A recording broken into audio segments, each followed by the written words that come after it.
आज हम समांतर श्रेणी में n पदों का योगफल के लिए देखेंगे किस तरह के प्रश्न होते हैं, उनको किस तरह से हल किया जाता है।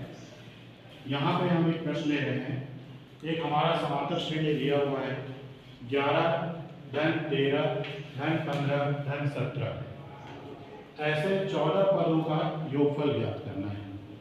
तो चूंकि ये समांतर श्रेणी है तो यहाँ पे हम इसको किस तरह से हल करते हैं देखिए। प्रथम पद है हमारा 11,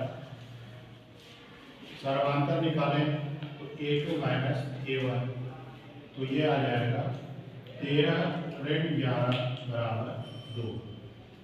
कुल कितने पदों तक हमको योगफल निकालना है, तो हमको प्रश्न में दिया है 14 पदों तक का योगफल निकालना है।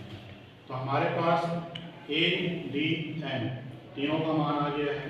तो हम योगफल के लिए सूत्र लिखते हैं समांतर श्रेणी के n पदों का योगफल Sn बराबर n/2 2a plus n minus 1 into D.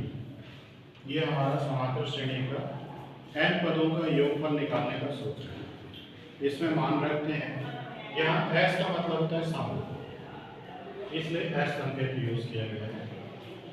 तो s 14 बराबर 14/2, 2 गुणे a का मान है 11 धन 14 ऋण 1 गुणे 2। इस तरह से हमने सभी का मान रख दिया है और इसको अगर हल करेंगे तो हमको इस समांतर श्रेणी के 14 पदों का योगफल मिल जाएगा। देखिए कैसे करते हैं। x 14 बराबर 2 से काट दीजिए, 2 एकम 2, 2 सत्ते 14, तो 7 आया। 2 का 11 में गुणा हो गया 22, 14 में से 1 गया 13, 13 का गुणा 2 से किए 13 दूनी 26। x 14 बराबर 7 गुणे, इसको जोड़ लीजिए तो 6 और 2 8, 2 और 2 4, 48। अब इसको गुणा कर लेते हैं तो 7 का 8 से गुणा करेंगे 56, 5 हासिल आ गया। 7 का 4 से गुणा किया 28, 28 और 5 33।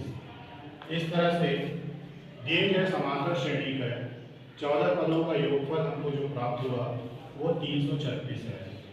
तो हमने देखा कि जो हमारा समांतर श्रेणी है उसके n पदों का योगफल निकालने के सूत्र का प्रयोग करते हुए हम इस तरह के समांतर श्रेणी के कितने भी पदों का योगफल हम निकाल सकते हैं।